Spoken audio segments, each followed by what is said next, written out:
Good morning. Welcome to the public hearing of the 2022-2023 public accounts with the Office of the Auditor General of Canada. I am Kieran Testart, the member for Range Lake and chair of the Standing Committee on Public Accounts. I'll allow members of the committee to introduce themselves, and then we'll begin with the proceedings, starting with the Deputy Chair, Minister Kapitana.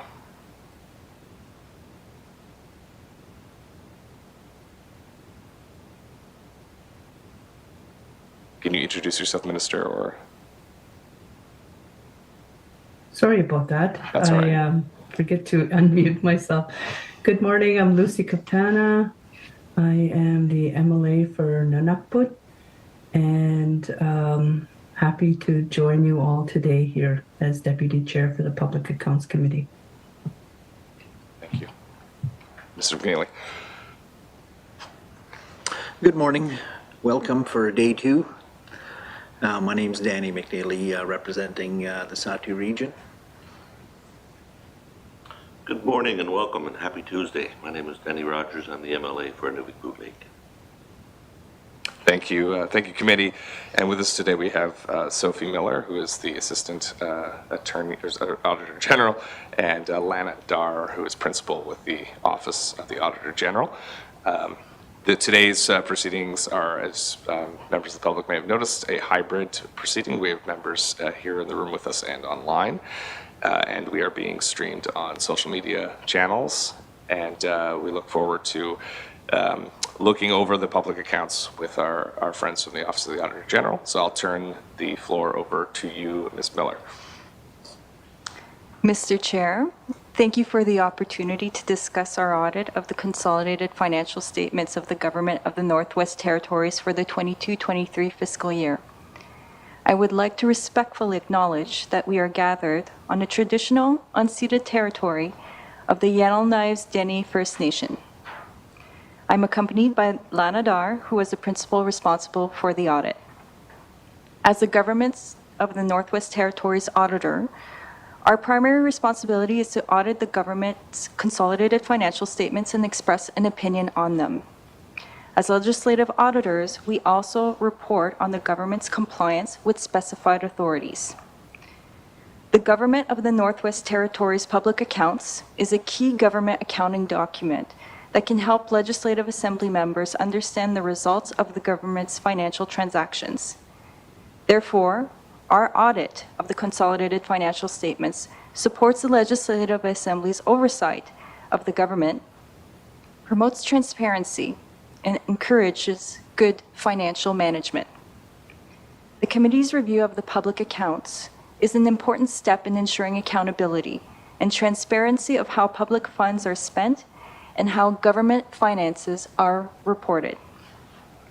The government carries out its accounting and financial reporting responsibilities through the Office of the Comptroller General within the Department of Finance. The Comptroller General will answer questions about the financial statements. We will focus on the results of our audit work. Our independent auditor's report is on pages 10 of 13 of Section 1 of the Government of the Northwest Territories Public Accounts. We issued an unmodified audit opinion on the consolidated financial statements. They conform in all material respects with the Canadian Public Sector Accounting Standards, which means that the information in the statements is reliable. The 22-23 financial statements were completed on December 19, 2023. While the statutory deadline was met, we do recognize that the completion of the financial statements was several weeks later than in the previous year.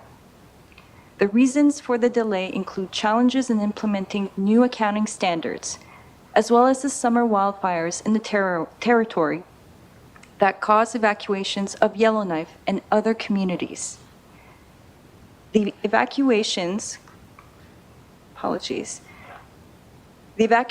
caused significant operational disruptions for the government, and as a result, we adjusted the timelines for our audit work. We paused communications with the government during the evacuation period and worked closely with the Department of Finance to determine when to resume our work.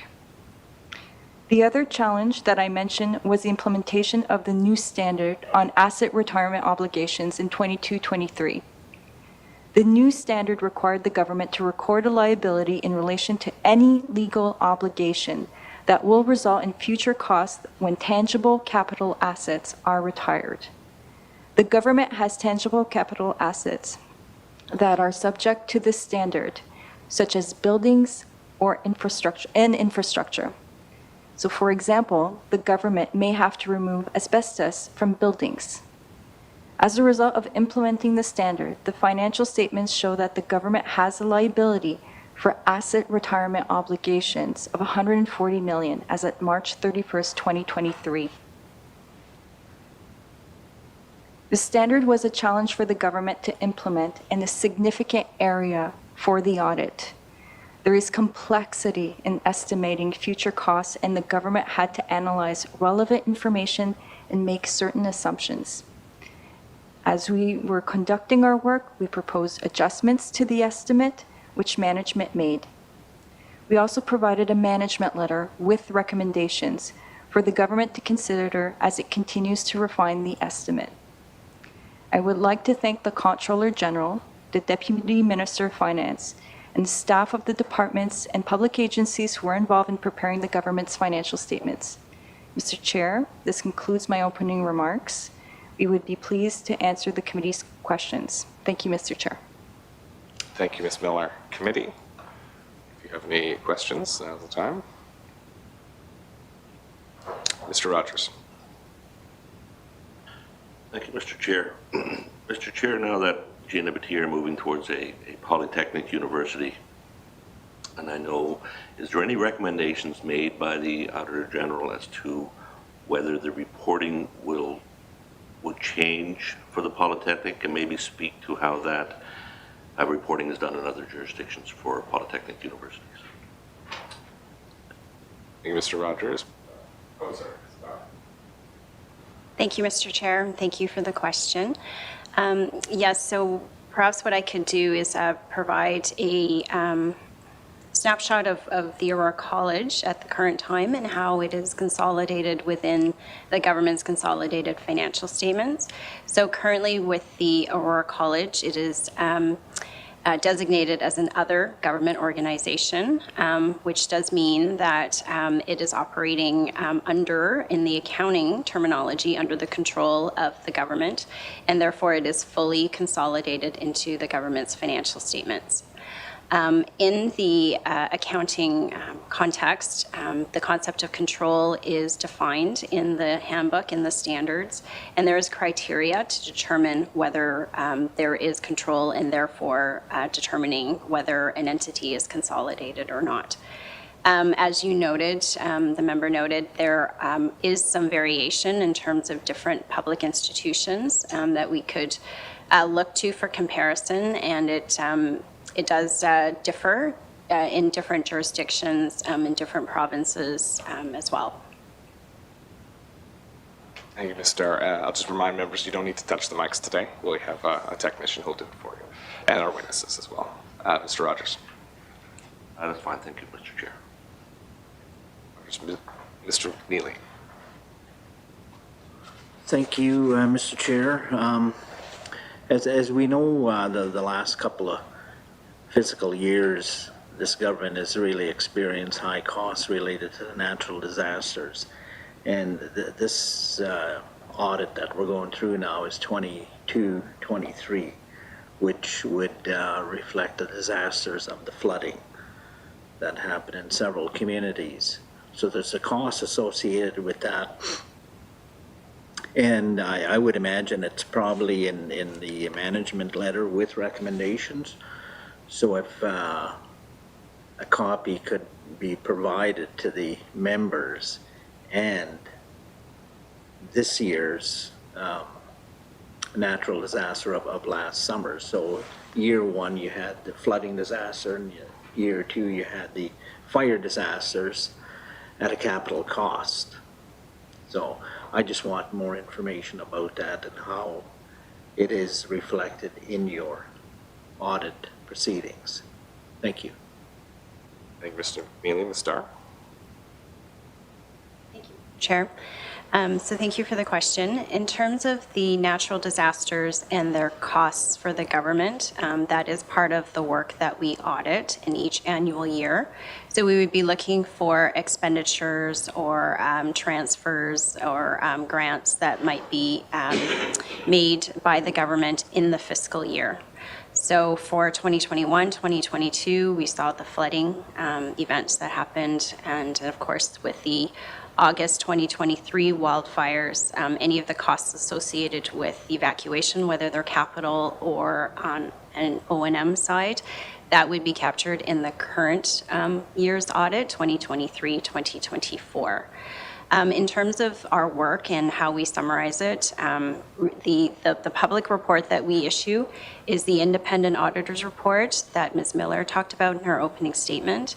The independent auditor's report will let readers know on the whole of the financial statements whether the information is accurate. So if flood or wildfire expenditures or revenue are included in the financial statements, our auditor's report would speak to the accuracy and completeness of those expenditures in the financial statements. In terms of other observations that our audit may find when we go through the audit, it's not necessarily that we would have a management letter point related to every expenditure or every transaction that we audit. Typically, our management letters would be focusing on areas of control or other items that we would like to document and provide recommendations directly to management to either change or refine or correct. And typically that documentation is directed to the Comptroller General's office. They do sometimes involve different departments, and there's coordination and communication about those points, and we follow up on those points in a future audit. Thank you. Thank you, Ms. Dar. Mr. Neely? Yes, thank you, Mr. Chair, and thanks for that reply information here. I'm kind of, as you know, we're a new assembly, and this is our first budget season, and some historical data will give us information on the disasters that were budgeted for, but have exceeded that budget. And you had mentioned grants, so you'll be auditing grants that came in for the cost overrun from these disasters. So that'll help us as committee members to find out what was budgeted for, what it was granted for, and what was accessed, and what was the cost overruns, if any. Thank you. Thank you, Mr. Neely. It's more of a comment, but does anyone want to respond? Ms. Miller? Mr. Chair, for the question, and to the member as well for the comment. So that is in terms of assessments, in terms of events that took place during the year, we do assess the audit risk associated with potential material misstatements. And in terms of audit risk, the current year's audit is in the planning phase right now, and those are events that we are considering of assessing the level of audit effort that we will be doing in the current year. Thank you, Ms. Miller. So to the audit itself, the committee notes that there are some qualifications with the audit. First, with, well, not a qualification, but with the Northwest Territories Health and Social Services Authority, the Auditor General has noted an emphasis of matter, the continued economic dependence on the GNWT to sustain its operations and its ability to continue as a concern. This is not a qualification, but it is something that you wanted to draw the reader's attention to. So could you speak more to those sustainability issues with the authority, Ms. Miller? Thank you, Mr. Chair, for the question. So maybe to assist in better understanding what an emphasis of matter is, it's a type of paragraph in our auditor's report that directs an attention to the user or the reader of the financial statements to a matter that has been discussed in the financial statements. So it is generally used in situations where the information is viewed as being so important from our perspective that is deemed fundamental for the users of understanding the financial statements. So in the case for the NTH-SSA's financial statements, the emphasis of matter draws the attention to Note 1 to NTH-SSA's financial statements, and in quotes, which provides information on the authority's financial position, its continued economic dependence on the government of the Northwest Territories to sustain its operations, and its ability to continue as a going concern. And I'll continue in the second sentence where it says, our opinion on the authority's statements is not modified in this respect. So this is to draw the users of the financial statements to really see something that we feel is important, and that aspect is documented in Note 1. So for the government of the Northwest Territories Auditor's report, maybe to take a step back, we did determine whether the emphasis of matter that was included in NTH-SSA's Auditor's report to assess whether there was sufficient significance to also draw the reader to see the additional impact of that on the government at the government level. And the fact that the economic dependence is not relevant at the consolidated level for going concern for a territorial government is not subject to have that included in the auditor's report from our standpoint. But for the territorial corporation, or in this organization or agency, we felt it was. So hopefully, Mr. Chair, that's sufficiently clear to respond to your question. Thank you, Mr. Chair. Thank you, Ms. Miller.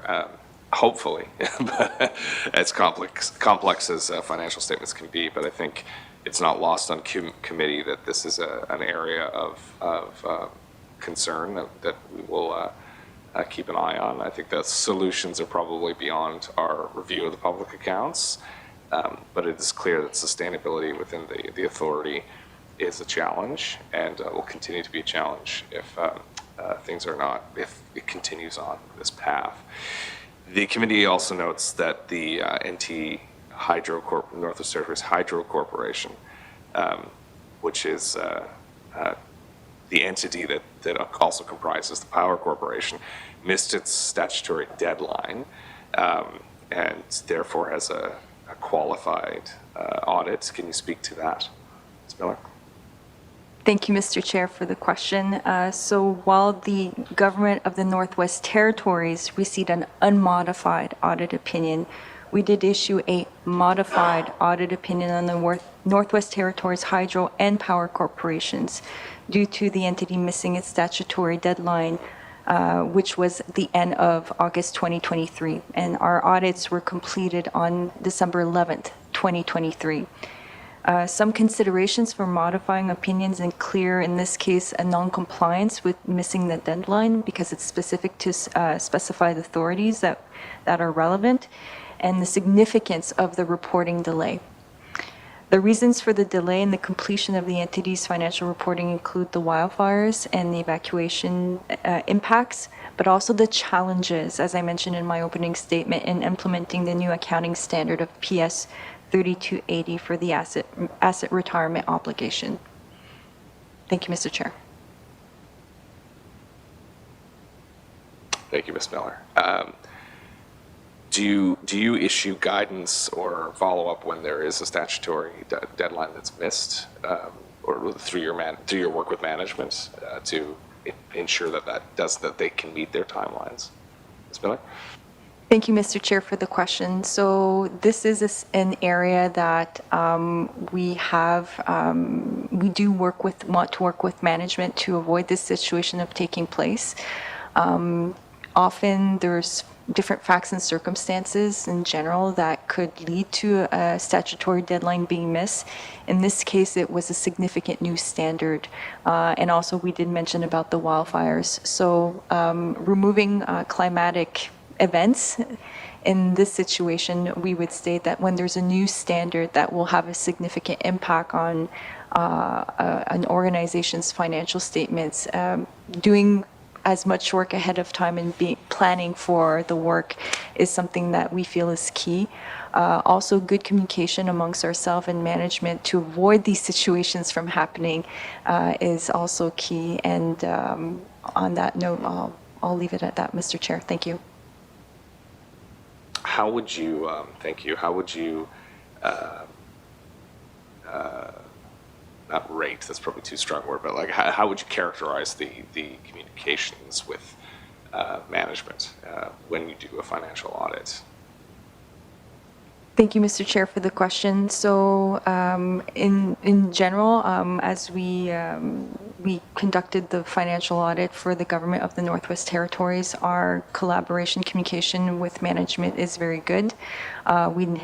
In my understanding, for all the other entities that report to, let's say within the government of the Northwest Territories, we didn't encounter any significant situations that we encountered in doing the audit, other than the delays that we've mentioned earlier in my opening statement. Thank you, Mr. Chair.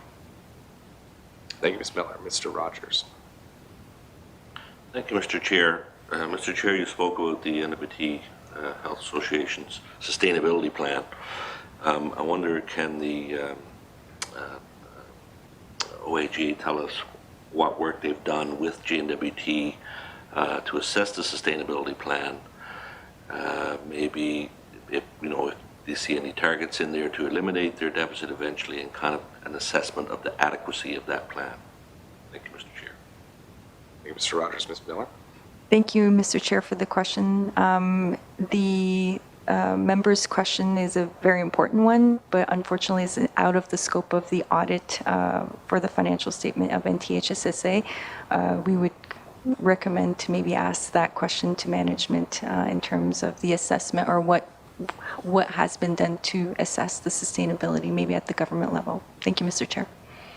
Thank you, Ms. Miller. Mr. Rogers. Thank you, Mr. Chair. Thank you for that answer, and I understand. But I guess, has the OAG worked with GNWT on the sustainability plan? Thank you, Mr. Rogers. Ms. Miller. Mr. Chair, for the question, no, I'm not aware that, given it's out of scope of the financial audit. Thank you, Mr. Chair. Thank you, Ms. Miller. Mr. McNeely.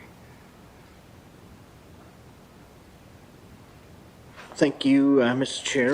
My question is related to the fiscal responsibility policy. Did the GNWT engage with the AOG on reviewing the FRP? Thank you. Thank you, Mr. McNeely. Ms. Dar. And thank you for the question, member. In terms of the fiscal responsibility policy, we were not engaged to review it.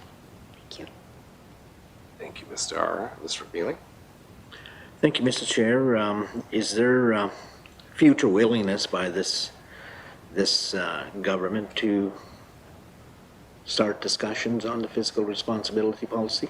Thank you. Thank you, Mr. McNeely. Ms. Dar.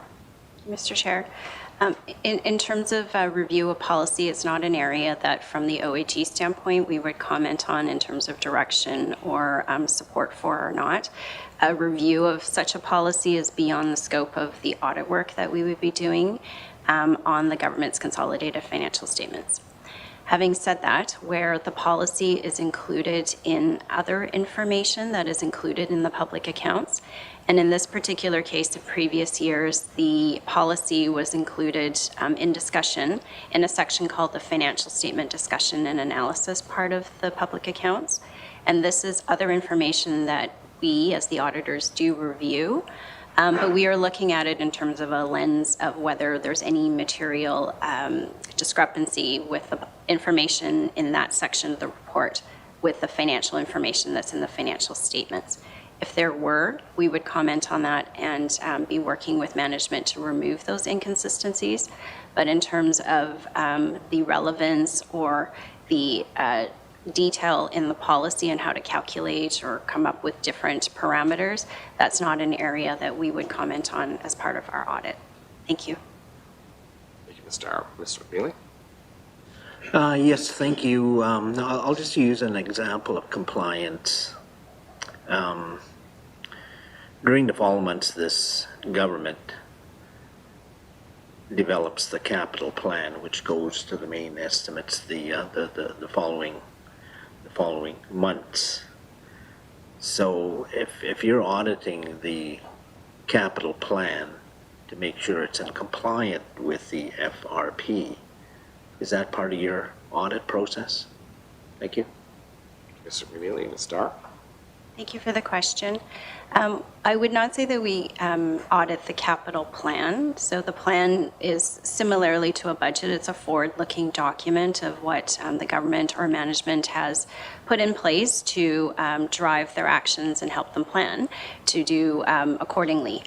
What we do in terms of the audit is look at what has actually been spent or accrued if we are applying properly the accrual accounting. So in terms of our audit, we look at actual additions or sale or disposal of capital assets, but we're not necessarily auditing the capital plan in that particular lens. Thank you. Thank you, Ms. Starr. Mr. Rogers? Thank you, Mr. Chair.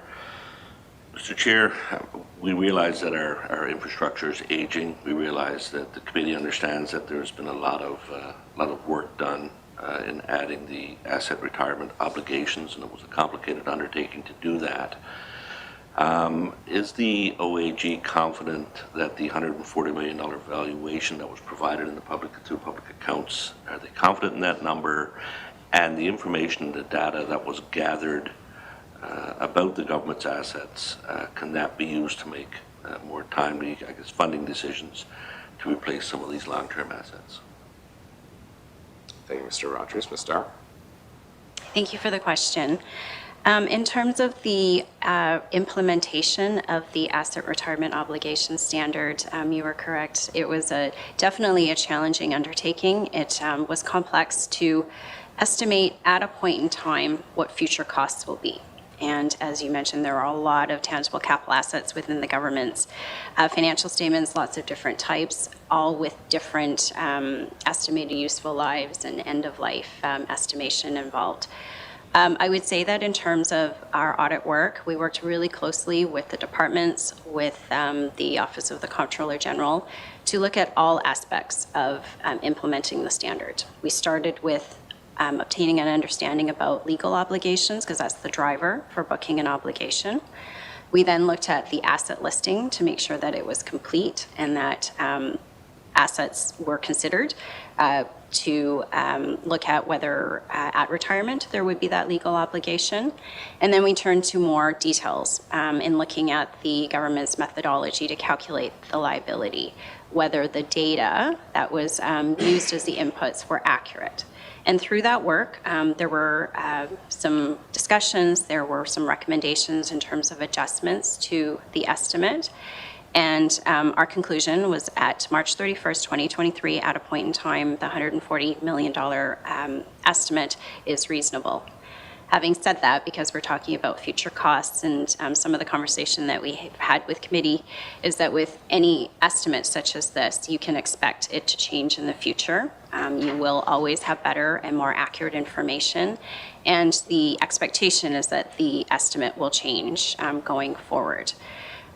We don't expect it to be wild swings going forward. If anything, it may actually decrease because of the use of the discounting technique, unless there's major assets that are added that have a new asset retirement obligation to include in the liability. In terms of the members' last point about the data, we do think that that is one positive that we can definitely take out of the exercise of implementing the ARO standard. It brought a renewed focus on the importance of keeping good data, having good databases or inventory, because certainly as an example, some of the things we found when we were auditing the liability were challenges in making sure that you had accurate information about an age of a building or a square footage of a building or the type of building it is that would inform you to make future decisions that maybe is outside of ARO, but is very important for capital planning. Thank you. Thank you, Ms. Starr. Mr. Rogers, anything further? No, nothing further. Mr. Veely, go ahead. Thank you, Mr. Chair, and As you know, we're going into our budget season. It's been delayed, but as a result of a number of other previous factors. So we're going to be going into the selections of amounts during the department business plans. Would it be reasonable to include program level spending results in the public accounts? This is one question that we can have as we approach discussions to each department.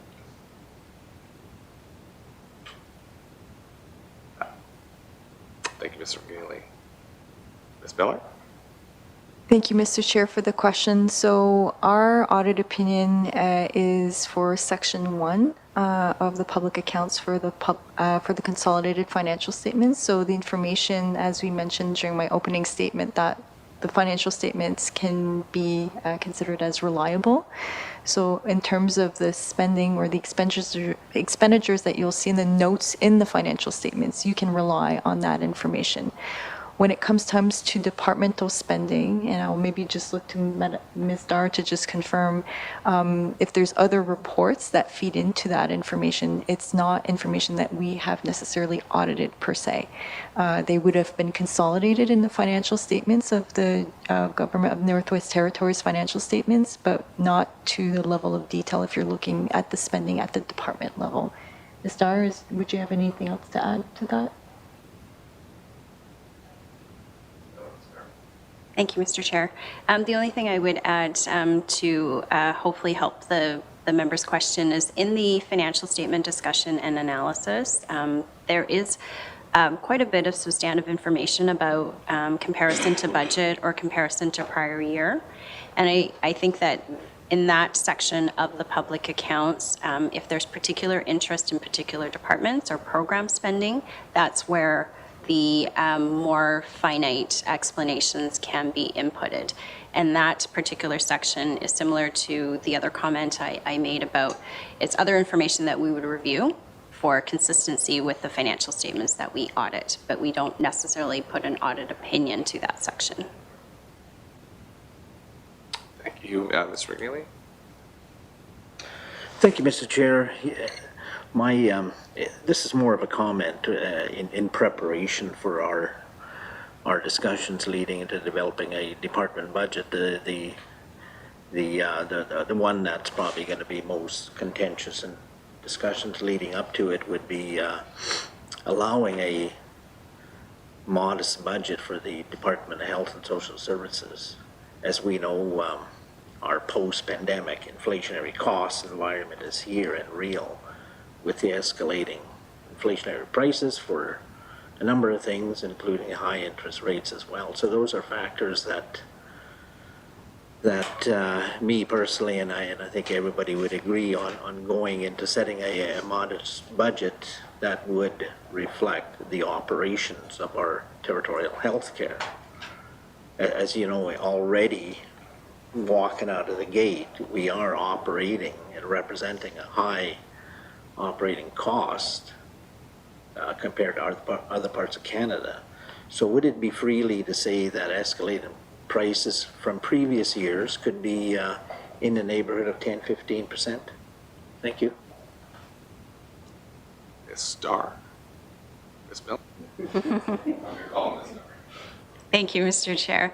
I'm not sure that I would be able to provide the member with an estimate in terms of increased costs. I think the line that you drew in the interest rates will certainly resonate in terms of the fiscal health of the government and looking at its use of debt and what globally interest rate increases have an effect on that, obviously, in terms of cash, short-term working capital requirements. So I think I would leave my comments to that. Thank you. So let's talk about tangible capital assets. Can you speak to the 800 potential capital assets that have a net book value of 0 in the GNWT's asset portfolio? And what steps you'd recommend? Well, sorry, let's just start there. Like, what what is a net book value zero asset, and why is it significant if a government or any entity holds many of them, and especially if they're a high value? Ms. Dar. Thank you, Mr. Speaker, or Mr. Chair. The net book value of tangible capital assets that are zero, yet remain in use is, I would say, a common situation that a lot of entities find themselves into. So the net book value being zero is an accounting end result of how you account for a capital asset when it is new. You capitalize it at a certain cost. Management determines the estimated life of that asset, and then it's amortized over that number of years. And if we were working in a perfect situation, then at the end of the estimated number of years of useful life, the asset would be retired and you would start again with a new asset. Certainly that's not reality, and why we end up in a situation where an asset is fully amortized. It's on the books on a net basis as zero, but the cost and the accumulated amortization stays on the books because it is still in use.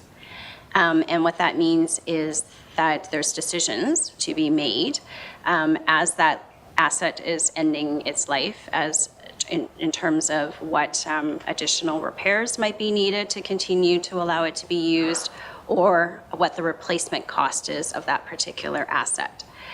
So this is a interesting question that it poses in terms of for capital planning for an organization that has many or significant tangible capital assets that are in this situation. What is the true replacement cost? What is the plan to put those additions into place and to plan for that and how to pay for it, essentially? It is not a liability that is currently recorded or required by accounting standards. You don't see a liability for future replacement costs currently, but it is something that you would want to be looking for in terms of fiscal planning. The other area that we have been talking to management about is looking at the estimated useful lives. So this is a looking back retrospective review, and that is something in accounting that is required on an annual or regular basis to consider whether perhaps that first estimate that was made of that type of asset needs to be amended. And the 10 years should be 20 years, the 40 years should be 50 or 60 years. And when you do that, the accounting impact is that your amortization on an annual basis becomes a smaller amount, and the asset is amortized over a longer period, hopefully matching its new longer life. And that is something, a change in accounting estimate that can be made at any point in time. In preparing financial statements, you don't need to go back and fix what happened in the past. You just change it going forward. And it's something that is quite common, but interestingly enough, we don't see it done as often in practice. And that's something we've been working with the Comptroller General's group to do, is to go through that exercise, re-question those estimated useful lives, and change them going forward as appropriate. Thank you. Thank you, Ms. Dar. So do you know what the value of, or the amortized value of the net book, or those assets that the GNWT, the TCAs that are net book value zero are? Ms. Dar. Thank you, Mr. Chair. The net book value is zero, but as you mentioned, because there's the cost and the fully amortized amount, that's closer to around 400 million. Thank you. And is there any particular category that they fall into as assets? Like, are we talking about government buildings, roads, bridges, fleets, that kind of thing, Ms. Dar? Certainly there are buildings in the category, but the category that has the most number of assets is roads and bridges. Thank you, Ms. Dar. Mr. Neely. Thank you, Mr. Chair. On the issue of O&M for roads, if the Department of Infrastructure is budgeting, let's just pick a number and say 100,000 for roads and rehabilitation and upgrades, is that expense capitalized to extend the amortization of roads? Thank you. Mr. McNeely, Ms. Dar. The question, in terms of betterments that are increasing the life of an asset, you can capitalize it, and what that does is it increases the cost value. And in conjunction with the amortization, then that would affect the net book value. The net book value would actually increase as well. That is different from perhaps small fixes or patches that are really just repairs and maintenance and operating expense, where that would get expensed in the period that the costs are incurred, and it would not impact the capital cost, and it would not impact the amortization. So there can be both. Where it's significant, I would say that we look at the criteria, but generally it would support capitalization. Mr. Mealy. Thank you, Mr. Chair, but my question is it being done? Is that budget allowance for roads and maintenance as we get into our summer construction season, is the entry being done to capitalize on that expense? Thank you. Thank you, Mr. Mealy. Ms. Dar. I would say yes. We have not had material or significant situations in our past audits where we've identified a situation where it should have been capitalized and was expensed instead. So based on that observation, I would say it is being appropriately done. Thank you. Thank you, Mr. Mealy. So committee notes that there's been a change in how the public accounts is reporting environmental liabilities with new information on sewage lagoons. For example, does the Auditor General have concerns around how the GNWT is reporting its environmental liabilities? Star. Thank you, Mr. Chair. We do look at environmental liabilities as an audit risk area, and part of that is because it's in the category of being an area that is an estimate based on assumptions and can be complex, and also an area of judgment. So in terms of our audit, we always look when new information comes up, whether there should be adjustments to the liability that was recorded in previous years. As of March 31st, 2023, the government does have a liability that is recorded for environmental liabilities. There was also a new liability that was recorded of $21 million for restoration of sewage lagoons and solid waste sites. And this is included in the 2023 financial statements, and there's also a note disclosure describing it as well. So these are distinct from an asset retirement obligation because the nature of these assets that the liabilities associated with are assets that are not controlled by the government. So that is a distinction. In terms of concern about the liability, it's not a concern that the liability is inaccurate.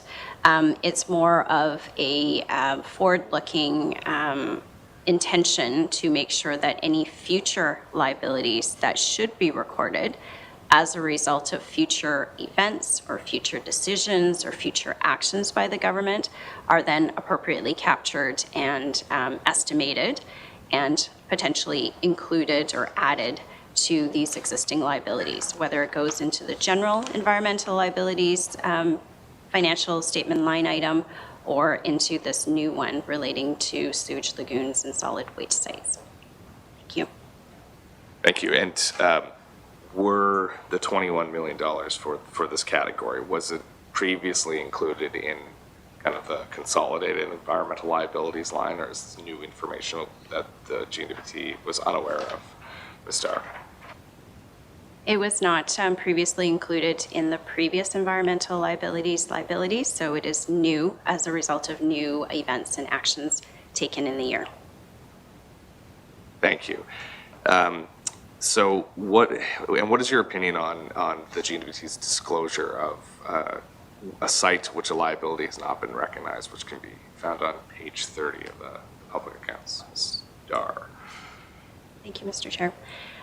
So the disclosure that is in the financial statements about a liability for a site for which no amount has been accrued has been applied by government because they determined that the ability to estimate the amount to accrue was not possible.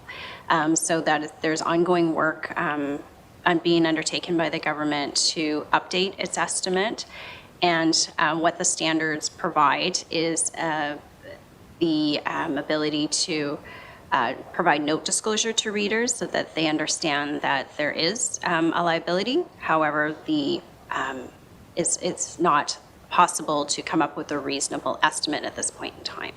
So in terms of our audit, we were comfortable to assess it to being at that state, and we worked with management on the disclosure and understand that it provides that transparency while understanding that the amount will be worked on and obtained in the future. Thank you. Thank you. And how long can it sit on the public accounts like that? It's kind of like a known unknown. Is it until it's assessed, or sorry, do you have a standard where you say, like, you can only do this for 4 years, 5 years, 10 years, or is it there until it's known? Star. Thank you, Mr. Chair. I would say that there is not a standard per se. We would have to look at each year what efforts, what actions have been taken, what is the obstacle for not obtaining and being able to have an estimate and determine whether that is reasonable or not in the circumstances. Thank you. So the committee has also noted that there's work being done on sustainability by the auditor side of public accounts on sustainability assurance, and then on the other side there'd be sustainability accounting. Can you speak to a bit of that? Because we understand that some federal crown corporations are required to do sustainability reporting, and that's kind of phase one for the federal public service, and then it will move into departments and so on. And presumably, once new standards are put in place, all provinces and territories will have a new standard to follow. And just looking at the impact of the new standard on AROs, we want to get ahead of this. We want to make sure that the GNWT is ahead of this and has time to prepare for that. So can you just high level explain what sustainability assurance is and how it might impact the GNWT? And I'm not sure, Ms. Miller? Yeah, Ms. Miller. Thank you, Mr. Chair, for the question. So we do agree that sustainability reporting and sustainability assurance are both gaining a lot of momentum, and I would say it's worldwide, so it's not just here domestically in Canada. And I think it's something that we're going to see more and more in the next few years. So in Canada, there are requirements for federal organizations, as what you've just noted, Mr. Chair. So specifically, Budget 2021 announced that federal crown corporations with assets in excess of $1 billion were required to begin their annual climate-related financial disclosures in 2022. And with smaller crown corporations, they were giving them until 2024. So with regard to crown corporations at the provincial and territorial levels, what we did know is that there's an expert panel on sustainable finance that also suggests that provincial and territorial governments are encouraged to consider planning and in phasing in what we call TCFD framework to guide the disclosures of their crown corporations in alignment with federal efforts. So there's a number of references that already exist in this area, including the Task Force on Climate-Related Financial Disclosures, whose disclosures guidelines are being used by many municipalities. And I would also encourage you to look at some, because I would say the municipalities, several of them have done a lot of advancement in this area. There's also some federal organizations also include sustainability reporting in their annual reports. To give you an example, Farm Credit Canada, Export Development Canada have been doing this now for a few years. So to prepare for ESG reporting, the government should be assessing potential reporting requirements and its ability to collect and analyze the data that would be required to facilitate this reporting. So it is quite an undertaking, so just to be mindful of that. And this includes identifying the measurable factors that represent sustainable practices to assess the government's performance related to ESG matters. Now let me turn to sustainability assurance. So on my end, what we're aware is that at this time, the standards are currently being determined at this point. Similar to the sustainability standards, they're currently being determined in Canada. And I would say in the next couple of years, or even actually less than that, we should see specific standards on those areas. The key aspect will be for our office. Our office already provides assurance on sustainability from our reports from the Commissioner of the Environment, but for the specifics of sustainability reporting, this would be a different type of sustainability assurance that our office currently is looking into the likelihood of that type of work being provided. And at this point, I would say there's a lot of external audit firms that do provide this type of level of assurance for private companies at this level. So I would say we'll see more happening with the exposure drafts being finalized at the international level, but also in Canada. Thank you, Mr. Chair. Thank you, Ms. Miller. And so ESGs, for those who don't know, is environmental, social, and governance, and they're factors used in the markets to assess projects as being sustainable. And there are several large funds that require them to be present for that level of investment. So I know our colleague, the Minister of Finance in the previous assembly, was a big booster of that and promoted the Northwest Territories as a place where ESGs are well in hand and can give confidence to investors that we have that. So could sustainability assurance be a way to verify those ESGs outside of market factors? Obviously, if investors are investing, you can argue the ESGs are in place because the capital is flowing, but is this work a way to do that independently of market forces? Ms. Miller. Thank you, Mr. Chair, for the question. So in terms of sustainability assurance, it's definitely an area that we will see and that is taking place where investors are looking at how companies are actually being mindful of the different requirements from an ESG outlook. It's to assist in their decisions for whether they will go ahead and invest, similar to your financial statements. It's information to assist them in their decision making. Now, in terms of the reporting aspect, some crown corporations might be doing a different report for ESG. Some might be incorporating them in the same annual report as the financial statements. So what you would see if there's a demand for sustainability assurance for that perspective, that there would be an opinion. Actually, there's different types, and I won't get into that right now, Mr. Chair, that would provide assurance to the readers or the future investors on those sustainability aspects that would be reported in different reports, depending if it's within the financial statements or in a separate document. Thank you, Mr. Chair. Thank you, Ms. Miller. As exciting as accounting can be, I think this is an emergent area that I'm sure is a dynamic moving ground. Is it possible, maybe this is a question better for the Comptroller General's office, but could our territorial corporations begin some of that reporting now, or would it be more prudent to wait for more of a standard to come out or be imposed? Should we get ahead of it, or are we capable of getting ahead of it, I guess, is the idea. And I know that's kind of more of an opinion base, but I'll do your best with answering it, Ms. Miller. Thank you, Mr. Chair. I think there's a lot of facts and circumstances to determine whether or not to go ahead and begin the work. As we mentioned, when there's application of new standards, it requires significant planning, and you need to have the processes and controls in place to be able to determine what exactly you are trying to measure, and that you have those processes in place to be able to measure them, so that as a result, you're able to report on them. So I think waiting till the standards have been settled in terms of what's expected in Canada would be probably one thing to look into, but also recognizing that there are organizations that are already starting. As I mentioned earlier, a lot of municipalities have started doing that.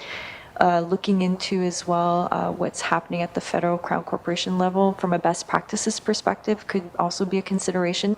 But right now, there's no legal authority to do that. So I think it's more of a matter of what the government would be looking to do, and also to see what the Legislative Assembly is expecting from the government as well on this topic. Thank you, Mr. Chair.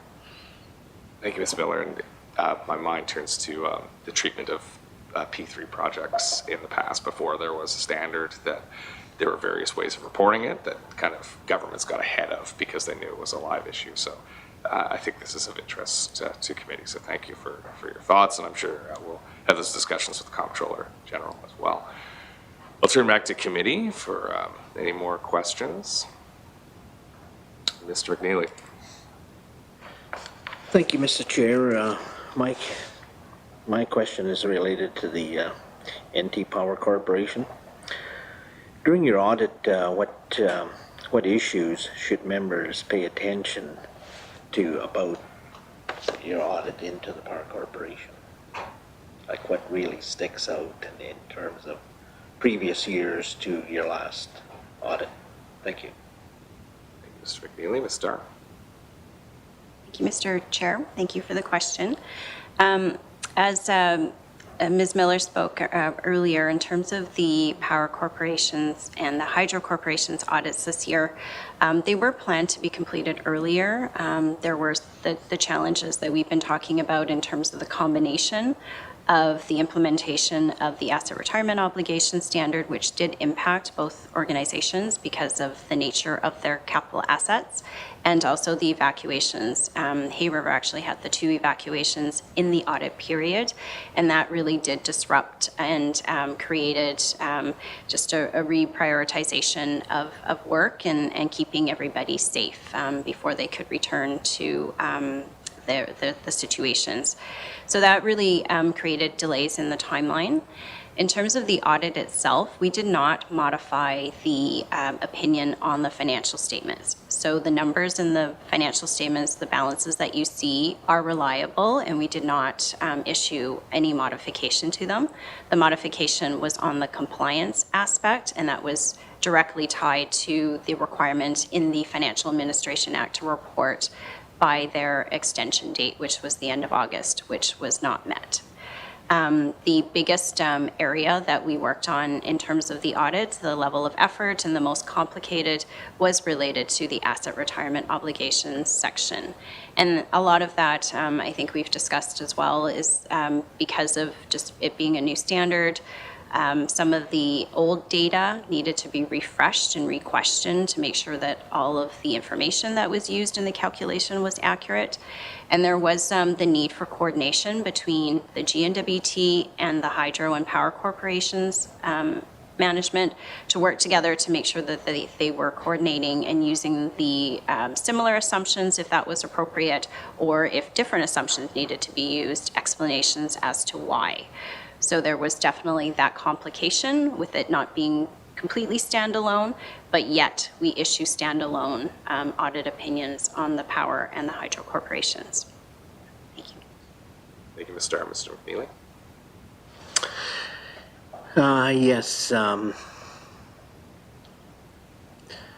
As I mentioned earlier, we're going to be going into the business plans of the department. This is probably going to be one that's going to be coming out here, having occurred. A lot of costs to replace the line grids and the distribution side. To the ratepayer or the end customer, there's the generation and transmission, distribution. And I would entertain the idea, and it has been talked about in past assemblies, should this government privatize that enterprise? I guess one of the things in helping committee or helping the government who owns this franchise or this operation is it's costing us way more than we actually are seeing in return, even though we're subsidizing a lot of the cost. So running it as a private enterprise would be entertaining the idea of disposing of it. That's more of a comment than if there's any additional information that your office has seen in the operation of this entity escalating rather than break even. It would help to better understand. Thank you. Thank you, Mr. McNeely. Tough one for our guests, but I'll allow you to answer, Ms. Dar. Thank you, and thank you for the comment. In terms of the overall, fiscal health or the viability of the hydro and power corporations, that's not an area that we look at. What we can provide is the assurance on the financial results, and that would form, I would think, an important part of evaluator or other work that other organizations would take on with expertise in that area. Thank you.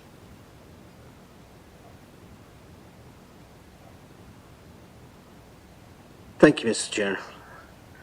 Given the fact that you're only here for a short period of time, we're going to have to jump all over the place. My next question is related to the business plan for the YZF Yellowknife Airport. Back in the 18th Assembly, which I was involved in, we separated that operation through the approval of the business plan that would create additional increases in fees to sustain itself rather than being subsidized from the general account. Did you do an audit on that Yellowknife Airport? Thank you. Thank you, Mr. McNeely. Ms. Dar. For the question, no, we would not have looked separately at the Yellowknife Airport to the extent where there's costs that would be capitalized or included in work in progress. We'd be looking at that, but really from a construction standpoint, not from a cost recovery or from a standalone program standpoint. Thank you, Ms. Dar. Ms. Kaptana, the floor is yours.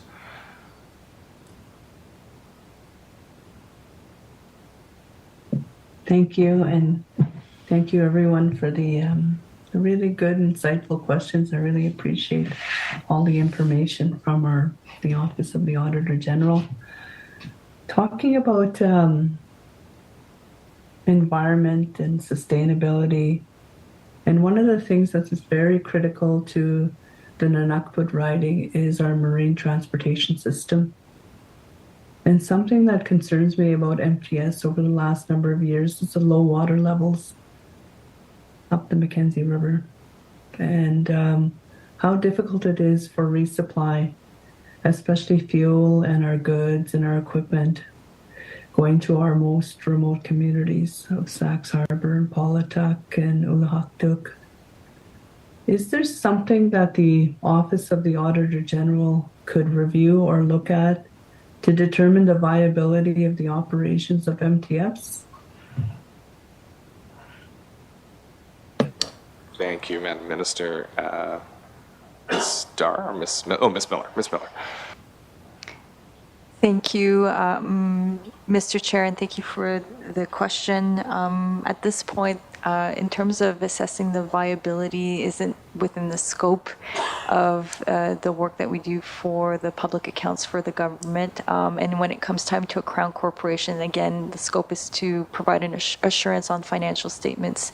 Of course, when we conduct the work on providing an opinion, we do assess whether the organization has a going concern, because ultimately in those situations, the way the financial information is to be presented in the financial statements would likely have to go through different changes from an accounting perspective. But to assess the viability of an organization, that's not within the scope of the work that we do. That could be an area, again, of evaluation that could be done from an internal audit function or an external firm that could do this work on behalf of the committee, if that would be of something to your interest specifically. Thank you, Mr. Chair. Thank you, Ms. Miller. To further complicate things, it's not actually a Crown Corp. It's a division. No, that's fine. I think on people would assume it is, but it's actually a division of the Department of Infrastructure. No, that's fine. Minister Kaptana. Yes, thank you very much, and good information, and thanks for the clarification. Is there an opportunity in the future for perhaps doing a performance audit on the marine transportation system? Thank you. Thank you, Madam Minister. Ms. Miller.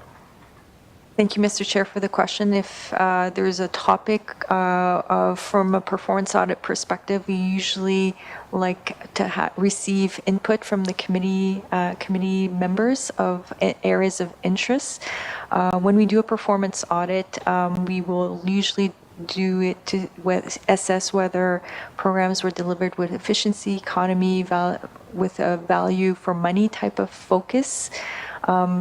So that is usually the way we go about in conducting a performance audit. The Auditor General has discretion of choosing the topics for a performance audit.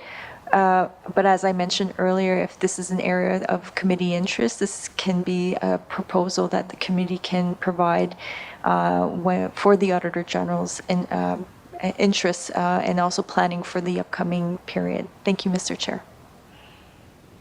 Thank you, Ms. Miller. Minister Kaptana. No, thank you. That's all, Mr. Chair. Thank you. Thank you, Madam Minister. Committee? Okay, seeing nothing further, if you have any closing comments, I'll allow our witnesses to wrap up. But, sorry, Mr. McNeely, go ahead. Thank you, Mr. Chair. I got a closing question here. Generally, should the qualified opinions be of concern to committee? If so, which opinions in your audit would be or should be brought forward to committee before you leave? Thank you. Thank you, Mr. McNeely. And committee knows that there are several qualified audits in the other entities that report to the GNWT. So maybe you could speak about the member's question and also those as well, Ms. Miller. Thank you, Mr. Chair, and thank you for the question. So from the perspective at the consolidated audit level for the GNWT's public accounts, just a reminder that there's no impact from the qualified opinions that we've discussed earlier on the auditor's report. So as committee has noted, there are instances where the audit opinions for a number of entities included in the government's consolidated financial statements that do have qualifications. We've been able to conclude that the qualifications at the individual entity level, as what we discussed earlier, have no impact on the audit opinion, but for some qualifications that are entity specific and related to compliance with specified authorities, the one that we discussed earlier, such as the modification of the Northwest Territories Hydro Corporation's auditor's report, that one had a modified opinion because it missed its statutory deadline. So that's one type of modified opinion, as we talked about. For other types of qualifications, some could be as a result, and I'll give other examples, that there's specific balances in the entity's financial statements, which were unable in some instances to obtain the audit assurance that we need related to balances through our own audit work. So for instance, some of the qualifications could relate to balances in revolving fund statements that are captured already in our audit work, but at the departmental general ledger, and so on. So the remaining qualifications that we haven't necessarily went into detail are not significant individually or in aggregate, and therefore from the perspective of the government's consolidated financial statements and our audit specifically, there's no impact to our auditor's report. Thank you, Mr. Chair. Thank you, Ms. Miller. Mr. McNeely. Thank you, Mr. Chair. So I suppose getting closer to our borrowing limit wouldn't be a concern, less the cushion allowance. Am I correct in saying that? Thank you, Mr. McNeely. Ms. Spiller. Mr. Chair, for clarification of the question, the specified authorities have borrowing limits included. If they would exceed those amounts, those would be instances of non-compliance, and our office would be determining whether they're significant enough for us to be reporting on them in our auditor's report. Thank you, Mr. Chair. Thank you, Mr. McNeely. So thank you again for answering committee's questions today and for the work you've done on reviewing the public account or auditing the public accounts. Ms. Miller, Ms. Starr, did you have any closing comments for committee? Thank you, Mr. Chair. Again, very happy to have been here for the public hearing. Very happy that the committee has been studying the public accounts for 22-23. We look forward to having the same discussions with the committee. And again, if ever you would like to engage with us, if you have any other questions, we would be always happy to answer any question that the committee might have going forward. Thank you, Mr. Chair. Thank you, Ms. Miller. So committee, with that, will conclude our the portion of this hearing with the Office of the Auditor General. We'll take a short break and then we'll return with the Office of the Comptroller General. So with that, we are recessed until 15 minutes from now. Thank you.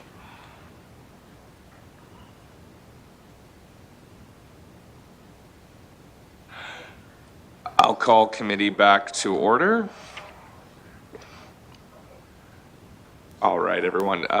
So we began, or we'll continue with committee's review of the 22-23 public accounts, this time with the Office of the Comptroller General. And we've already had a round of introductions for committee, but before us now is Julie Moitchin, who's the Comptroller General for the Northwest Territories, and Celestino O, who's the Assistant Comptroller General. And I'll turn the floor over to Ms. Moitchin, and then we'll proceed with questions. Go ahead. Good morning. Thank you for inviting us before committee to discuss the 2023 Consolidated Public Accounts of the Government of the Northwest Territories.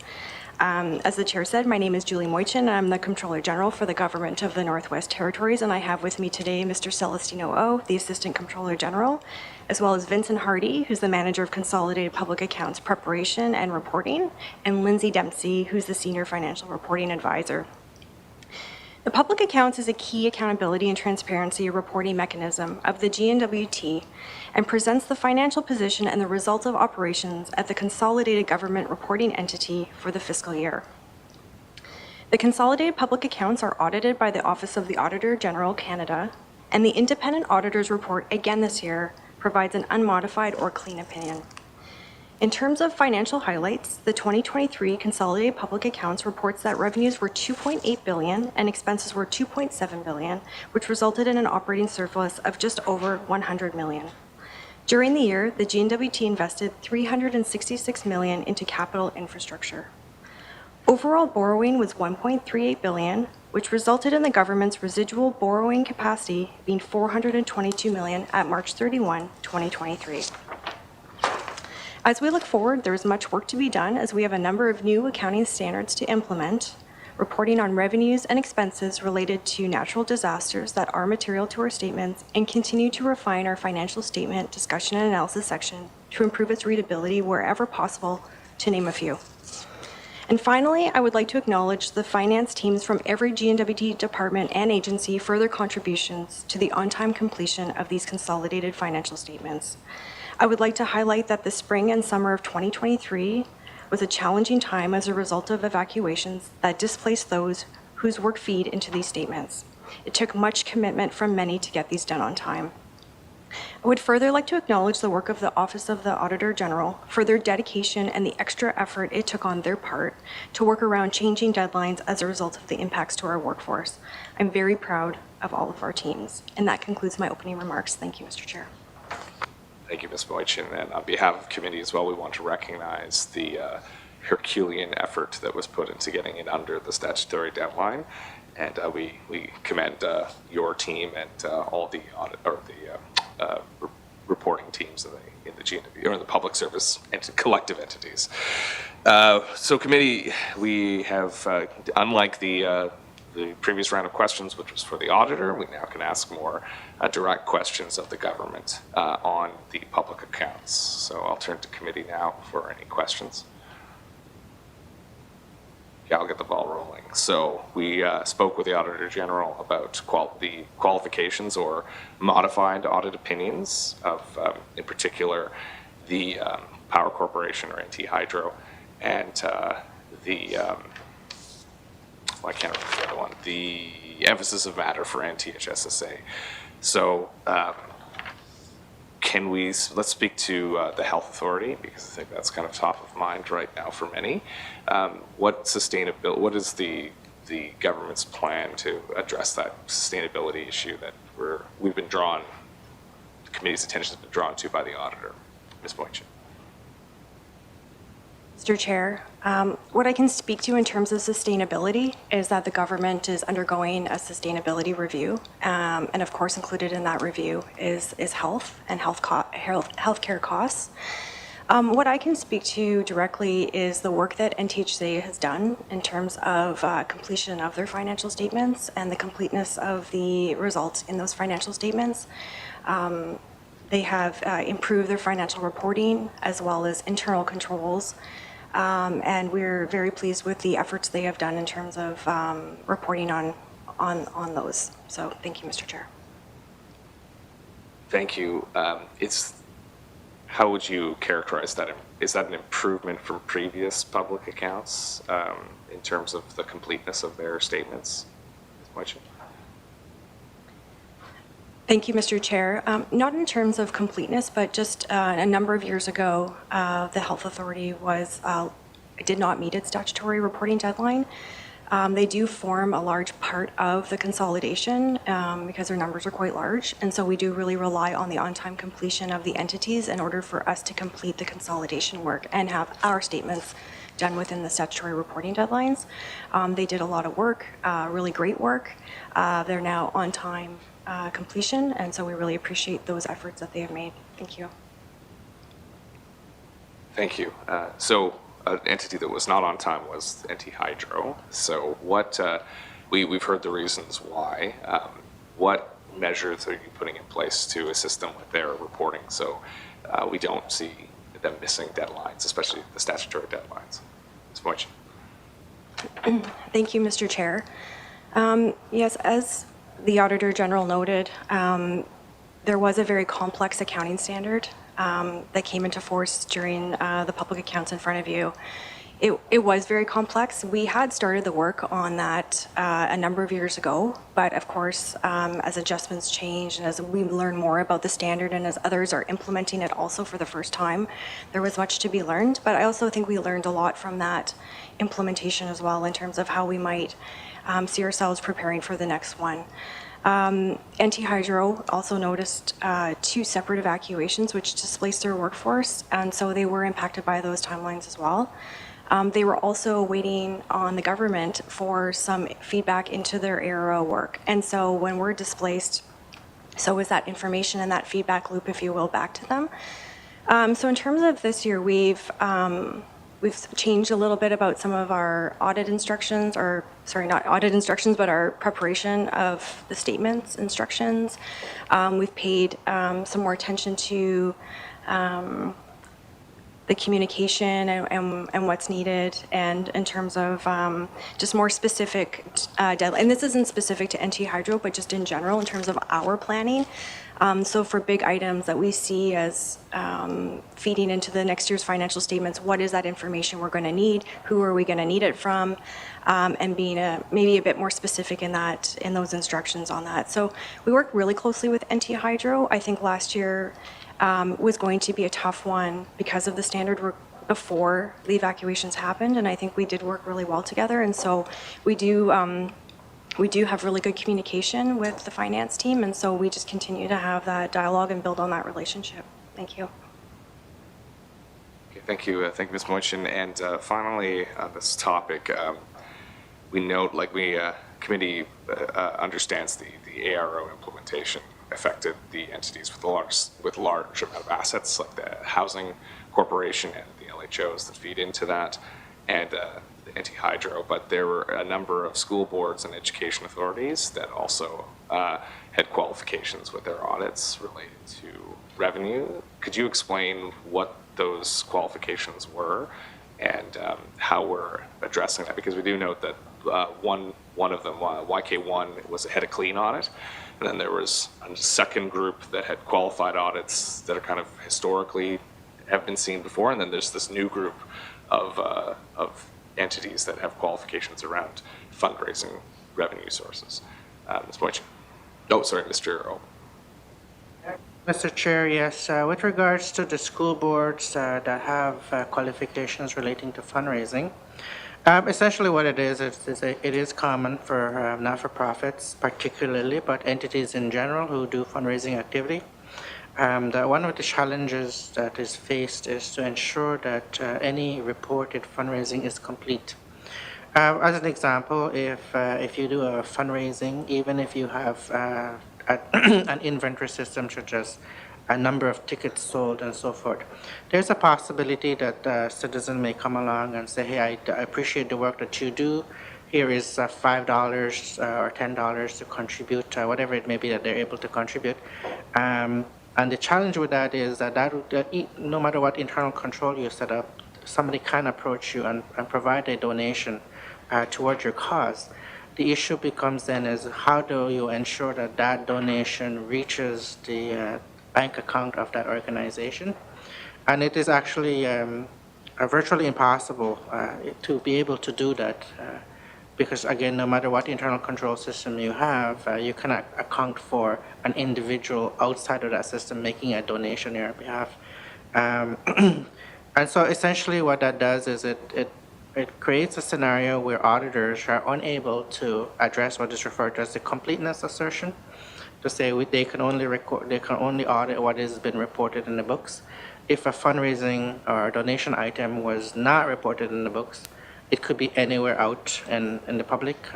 The possibilities are endless.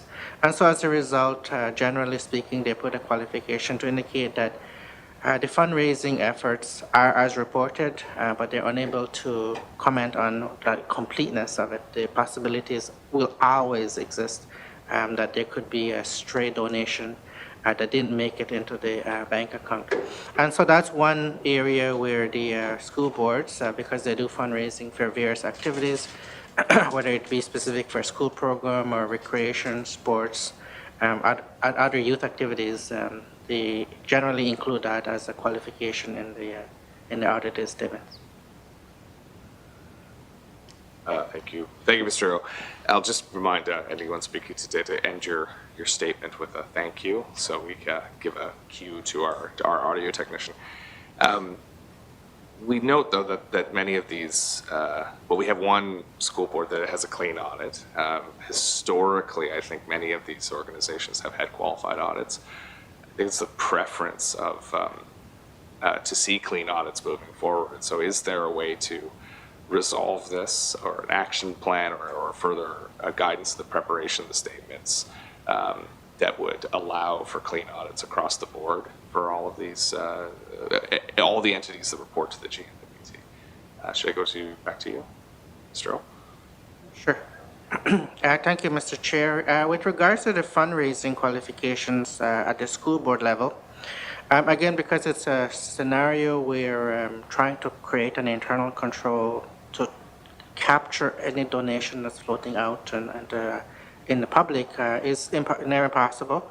The qualification will remain. It's a standard qualification for government not-for-profits and not-for-profits in general that exist, so long as they engage in fundraising activity and so long as those fundraising activities raise the possibility that they could result in a material change in their revenue line. Then the auditors generally prefer to put in or they are required to put in a qualification to indicate that the entity engages in fundraising and therefore the completeness of it cannot be audited. That's not an indication at all of the fact that their fundraising efforts isn't being reported or money is, it's just an indication that the possibility exists of a fundraiser or donation not having made its way in. No matter what internal controls the boards develop, that so long as they engage in fundraising, that qualification would be in there. In terms of the government components as a whole, not to obtain any sort of qualifications, we do engage actively with all of our components. We send out call-out letters. The Office of the Comptroller General stays in touch. We encourage them to always give us a shout or give us a call if any questions around accounting or auditing matters arises, so that we're aware and so that we can take proactive action if possible. We, of course, ask them to make sure that they call us as soon as the issue arises so that we can jump in and assist them if possible, or at least provide some guidance so that we don't have the qualification relating to any of the other assertions other than the fundraising one. Thank you. Thank you, Mr. O. Mr. McNeely? Thank you, Mr. Chair. As you're proceeding with your audits in information gathered in preparation for conducting the audit, do you seek departmental copies of bilateral agreements between this department or this government with a joint funding agreement with the federal government? Do you have access to these bilateral agreements, or have you got them in your possession? Thank you. Thank you, Mr. McNeely. Ms. Moishin? One of the year-end submission requirements from departments is in fact to report these agreements to the Office of the Comptroller General to ensure that they are reported, whether it's through the, revenues expenses or whether it's a note disclosure for contractual rights. So we work quite closely with the departments to ensure that we are aware of all agreements. Thank you. Thank you, Mr. McNeely. Thank you, Mr. Chair. Okay, well, I assume that you have copies of these agreements here. I'll use two particular cases. In the case of the Inuvik-Tuk Highway, 100 million came from this government, and the other portion came from the feds through a contribution.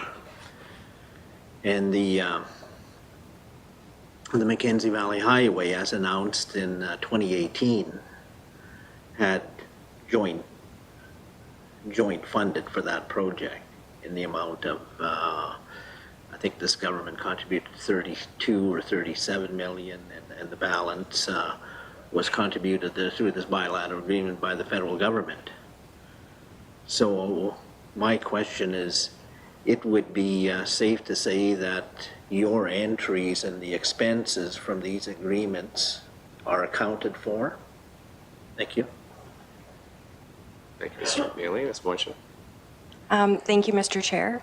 So when we have an agreement from the federal government, whether it be a cost share arrangement or not, the expenses are for that project are accounted for in our financial statements, and then the revenue is also accounted for based on the contributions from the federal government. Thank you. Thank you, Mr. McNeely. Thank you, Mr. Chair. Would it be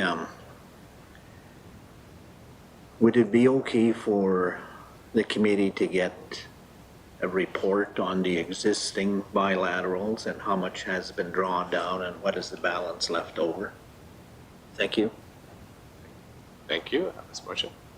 Thank you, Mr. Chair. Yes, we can provide that information for committee. Thank you. Anything further, Mr. McNeely? Mr. Rogers? Thank you, Mr. Chair. Excuse me. Returning back to the sustainability plan, in particular to the Department of Health, I wonder, has the Comptroller General, is there a target to eliminate the NWT SSA's deficit, and if so, I guess when and how? Thank you, Mr. Rogers. Ms. Moishin? Thank you, Mr. Chair. The work on the sustainability plan is outside the Office of the Comptroller General. So I think I'll leave it at that. Thank you, Mr. Chair. Thank you, Mr. Rogers. So I guess that might likely the same answer to the next question, but have you worked with the Office of the OAG on the sustainability plan, specifically as it relates to the GNWT SSA? Thank you, Ms. Moichin. Thank you, Mr. Chair. So while my office isn't necessarily leading the work on the sustainability plan, we certainly do get consulted on the plan and feed into it, particularly when we're talking about short-term debt, the projections for short-term debt, and looking at the overall borrowing limit. Otherwise, yes, the work's outside the Office of the Comptroller General and the public accounts. Thank you. Thank you, Mr. Rogers. Thank you, Mr. Chair. Okay, maybe to switch gears, can I like to speak to the vacant and unfunded positions in the GNWT? I know that the staffing levels are not, we know that the staffing levels are not reported in the public accounts. But obviously they play a role in the decision making, the budgeting, and the actual spent.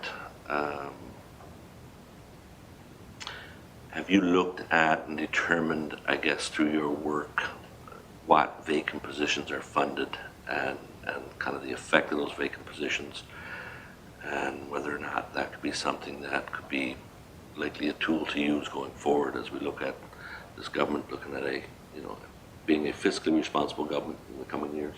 Thank you. Thank you, Ms. Moichin. Thank you, Mr. Chair. When it comes to the compilation of the public accounts, we do receive commentary on variances related to compensation and benefits. And we do review that and we analyze that and ask ourselves, does that make sense based on the commentary we're being provided? But we don't necessarily look at sort of a head count across government to form part of our review of the public accounts. So that's not information we currently request as part of that review. Thank you, Mr. Chair. Thank you, Mr. Rogers. Chair. So on to just on timeliness of reporting. Is it feasible to publish the accounts within 6 months of year end, which is the international best practice that's recommended by the IMF and is feasible within Canadian jurisdictions? So it's not asking for something that we can't do. And note, this year was an outlier due to the wildfires and other challenges. But can we get to a place where we're seeing 6-month reporting? Because of course these documents are very crucial to the work we do as representatives of the public to pass budgets. Ms. Moich.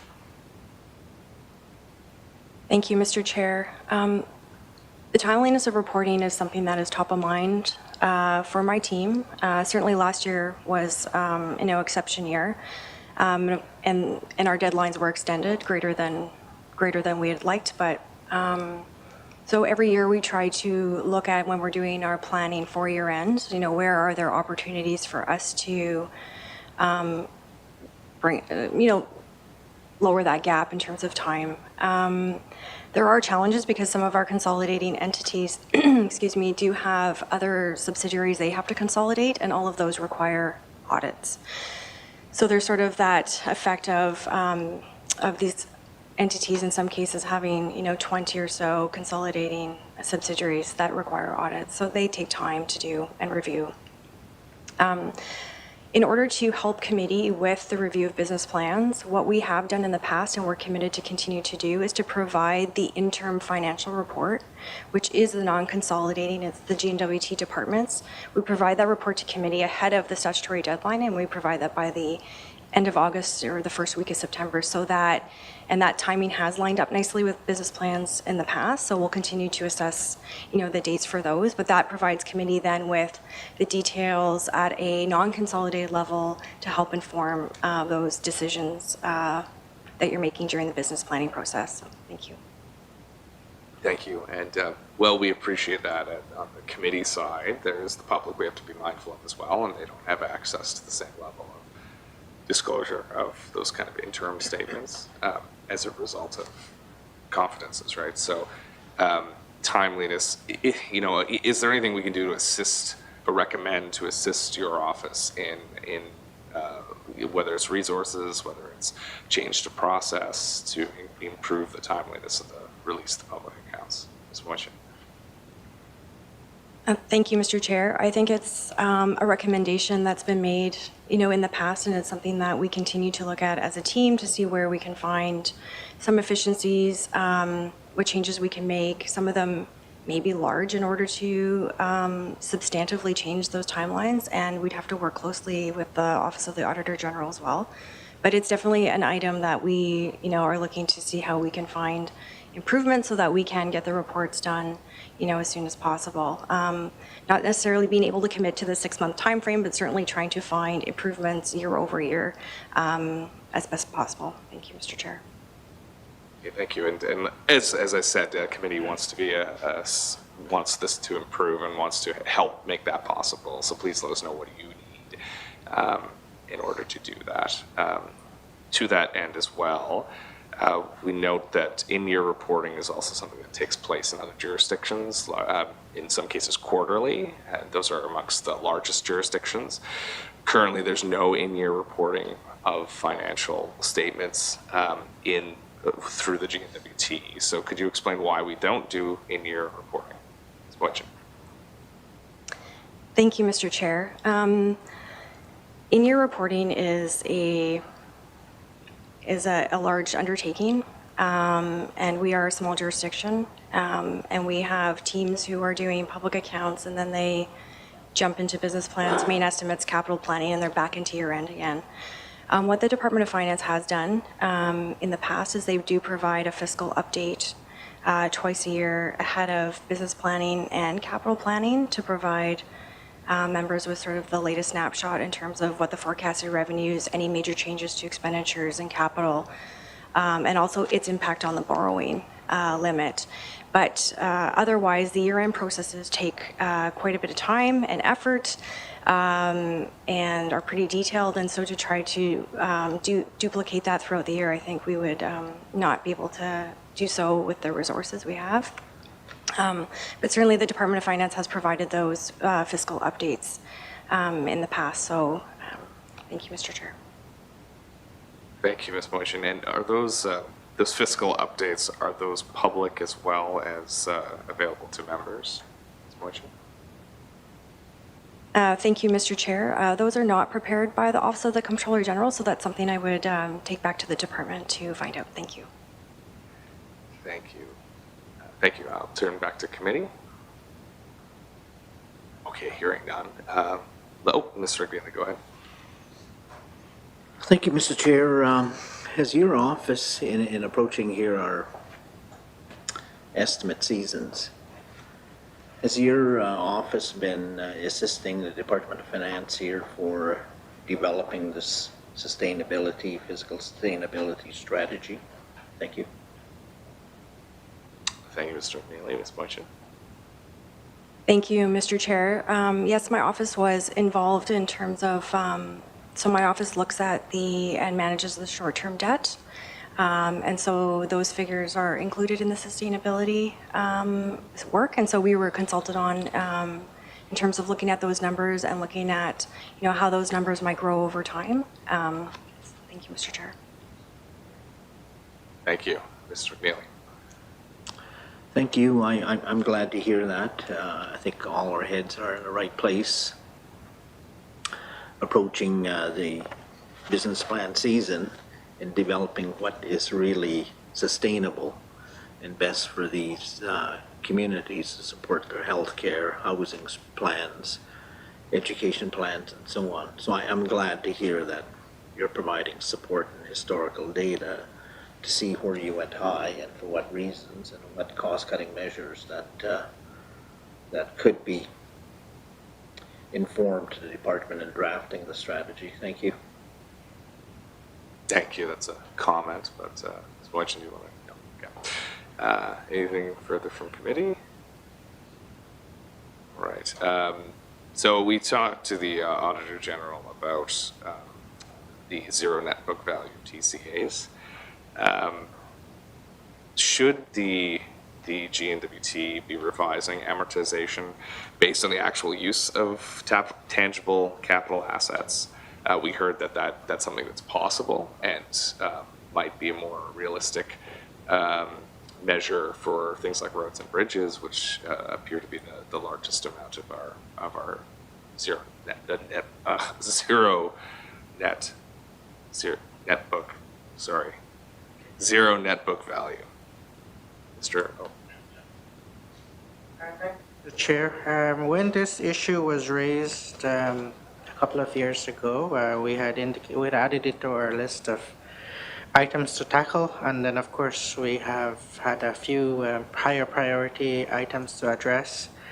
So it continues to stay on our list. For fiscal year 2023, what we did was we selected a couple of areas in the tangible capital asset list that we could say, could we review those to gain a better understanding, first off, of what's in there, and what are sort of the component characters that make those up. So we've completed that work, and we now have an understanding of what sort of broad categories we're dealing with. And the next step that we're going to be working with, that is in the plans, is for us to work with the departments, because those assets are, of course, managed by different departments. Of particular interest is the Department of Infrastructure. We will need to work with that department in order to see how would we go about making the adjustments, because in principle, yes, we know how it should work out in terms of accounting. In practice, though, we have an inventory system that is across the government and the components as well. So in order for us to actually make, if we were to propose a change to the calculations, we would need to go back to those systems and say, how are we going to add that on as a new row, which means we're going to double the size of the inventory? Are we going to go back and amend the original cost and therefore the amortization? Being mindful that we do have to maintain a snapshot and a history. If anybody wants to review those 2-3 years from now after we've made the switch, they need to be able to see how the numbers looked, what happened to the switch, and then the numbers going forward. So that undertaking remains on our list of items to look at. And then once that work it has been reviewed, planned, and properly, and then we are ready to implement it, then we would then move on to the question of should we and who would be making the authorization to proceed with that plan. So there's a number of steps to get before we can really make an amendment to the consolidated financial statements.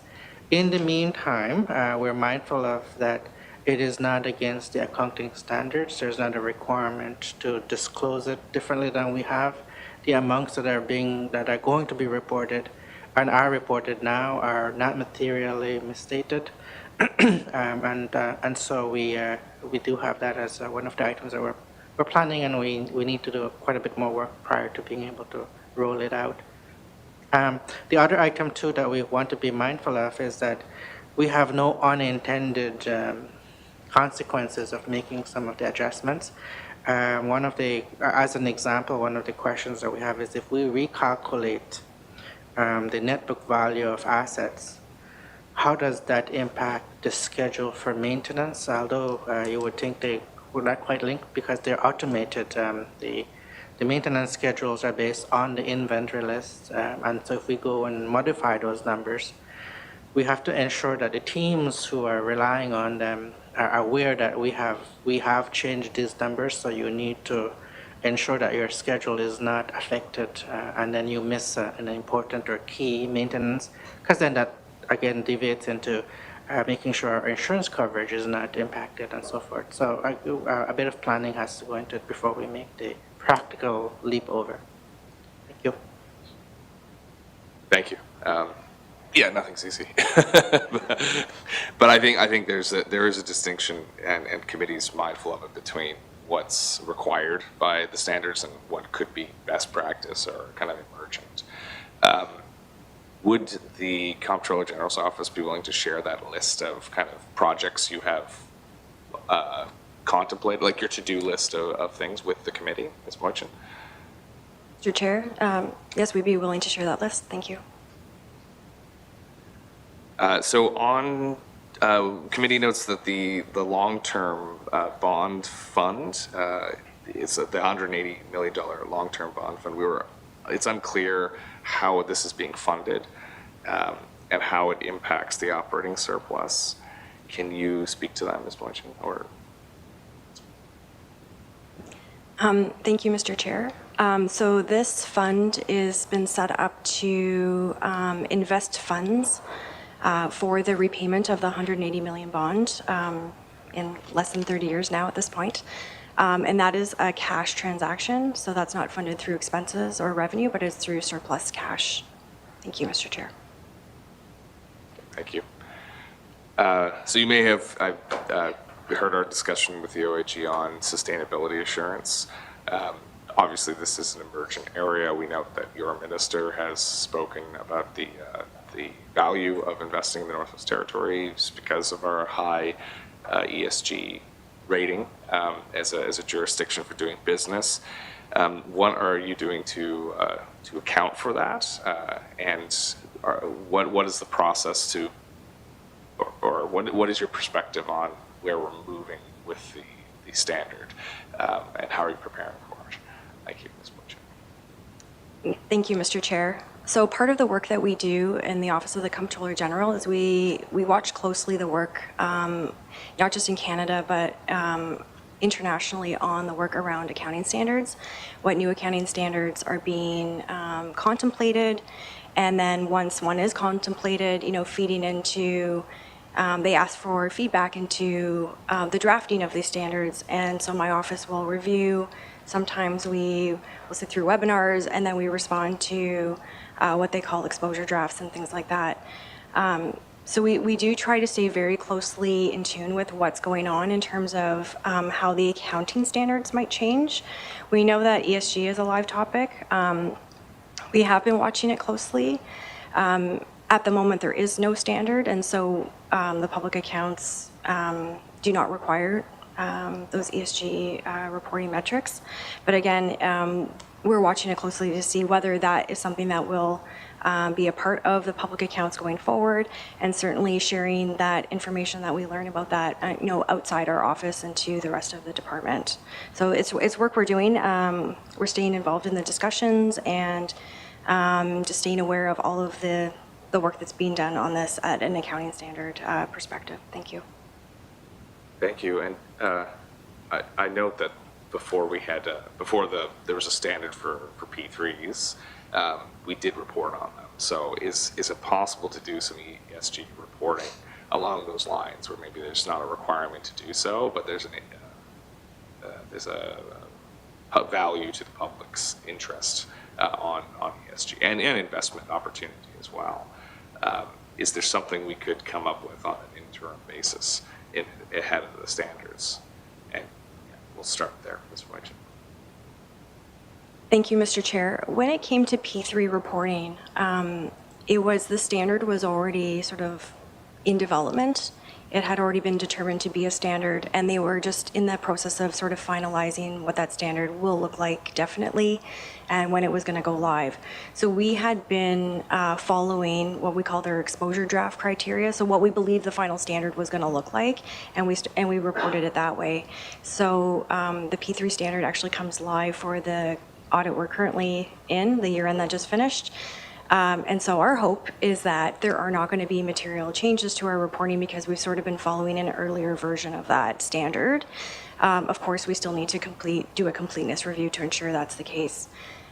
When it comes to ESG, I think where I'm thinking in terms of the public accounts is that until there's something maybe a bit more tangible, it'd be difficult to start the work to implement something when we don't really have maybe even a baseline of what that's looking like. But certainly it is information that it's a very live discussion out there. It's that accountants are having and others are having, and so I think, you know, as more information becomes available, we will assess it and go from there. Thank you, Mr. Chair. Thank you, Ms. Moishin. Okay, so